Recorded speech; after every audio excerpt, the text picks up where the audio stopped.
بسم اللہ الرحمن الرحیم۔ دیکھنے اور سننے والوں کو السلام علیکم۔ حضرت ادریس علیہ السلام اللہ تعالیٰ کے تیسرے نبی تھے جو حضرت آدم علیہ السلام اور حضرت شیس علیہ السلام کے بعد نبوت کے جلیل القدر منصب پر فائز ہوئے۔ مورخین کے مطابق آپ علیہ السلام کی ولادت بابل، عراق یا مصر کے شہر منفیس یعنی منف میں ہوئی۔ آپ علیہ السلام کا اصل نام اخنون تھا، جبکہ قرآن کریم اور احادیث مبارکہ میں آپ علیہ السلام کو ادریس کے لقب سے پکارا گیا ہے۔ روایات کے مطابق حضرت ادریس علیہ السلام نے دنیا میں لوگوں کو سب سے پہلے لکھنے، پڑھنے اور تعلیم حاصل کرنے کا درس دیا، بلکہ اپنی زندگی کا بیشتر حصہ اسی درس و تبلیغ میں صرف کیا۔ چنانچہ لوگ آپ علیہ السلام کو ادریس یعنی درس دینے والا کہہ کر پکارنے لگے۔ آپ علیہ السلام کا حضرت شیس کی 5ویں پشت سے تعلق تھا، اور آپ علیہ السلام کا شجرہ نسب یوں ہے: ادریس بن یارد بن مہلائیل بن کینن بن انوش بن شیس بن آدم علیہ السلام۔ کپڑوں کے سینے اور سلے ہوئے کپڑے پہننے کی ابتدا بھی آپ ہی سے ہوئی۔ اس سے پہلے لوگ جانور کی کھالیں پہنتے تھے۔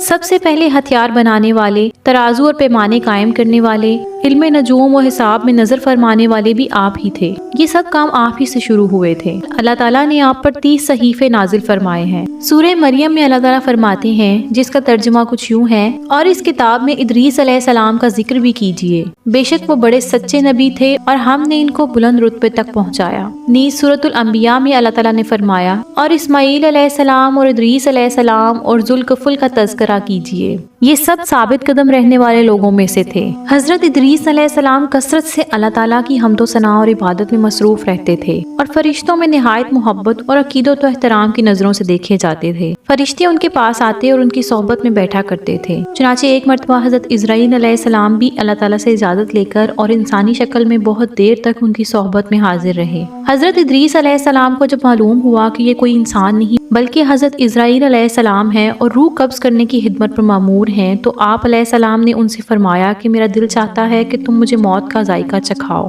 اس پر حضرت عزرائیل علیہ السلام نے اللہ تعالیٰ کی اجازت سے ان کی روح نکالی اور پھر واپس کر دی۔ اس کے بعد حضرت ادریس علیہ السلام نے ان سے فرمایا کہ میرا دل چاہتا ہے کہ میں جنت اور دوزخ دیکھوں۔ چنانچہ حضرت عزرائیل علیہ السلام نے اللہ تعالیٰ سے اجازت لے کر انہیں دوزخ دکھائی، اور وہ دوزخ دیکھ کر جنت میں آئے تو بہت دیر تک وہاں کے مناظر دیکھتے رہے۔ آخر میں حضرت عزرائیل علیہ السلام نے عرض کیا کہ اب آپ واپس تشریف لے چلیے، مگر حضرت ادریس علیہ السلام نے جواب میں کہا کہ جب تک جنت اور دوزخ کو پیدا کرنے والے مجھے یہاں سے جانے کا حکم نہیں دیں گے اس وقت تک یہاں سے نہیں جاؤں گا۔ اللہ تعالیٰ نے فرمایا ہے کہ کل نفس ذائقۃ الموت، تو موت کا مزہ تو میں چکھ ہی چکا ہوں۔ اور اللہ تعالیٰ نے یہ بھی فرمایا ہے کہ ہر شخص کو جہنم سے گزرنا پڑتا ہے، اور میں گزر چکا ہوں۔ اب میں جنت میں پہنچ گیا ہوں، اور جنت میں پہنچنے والوں کے لیے خداوند قدوس نے یہ فرمایا ہے کہ جنت میں داخل ہونے والے جنت سے نہیں نکالے جائیں گے۔ اب مجھے جنت سے چلنے کا کیوں کہتے ہو؟ اللہ تعالیٰ نے ملک الموت کو وحی بھیجی کہ حضرت ادریس علیہ السلام نے جو کچھ کیا میرے اذن سے کیا، اور وہ میری ہی اذن سے جنت میں داخل ہوئے، لہٰذا تم انہیں چھوڑ دو اور وہ جنت میں ہی رہیں گے۔ بخاری اور مسلم کی حدیث ہے کہ حضور اکرم صلی اللہ علیہ وآلہ وسلم نے شب معراج کو حضرت ادریس علیہ السلام کو چوتھے آسمان پر دیکھا۔ حضرت ادریس علیہ السلام کے واقعہ سے یہ ہدایت کا سبق ملتا ہے کہ اللہ تعالیٰ کا رسولوں اور نبیوں پر کتنا بڑا فضل و کرم اور انعام و اکرام ہے۔ اس لیے ہر مسلمان کے لیے واجب الایمان اور لازم العمل ہے کہ خداوند قدوس کے رسولوں اور نبیوں کی تعظیم و تکریم اور ان کا ادب و احترام رکھیں۔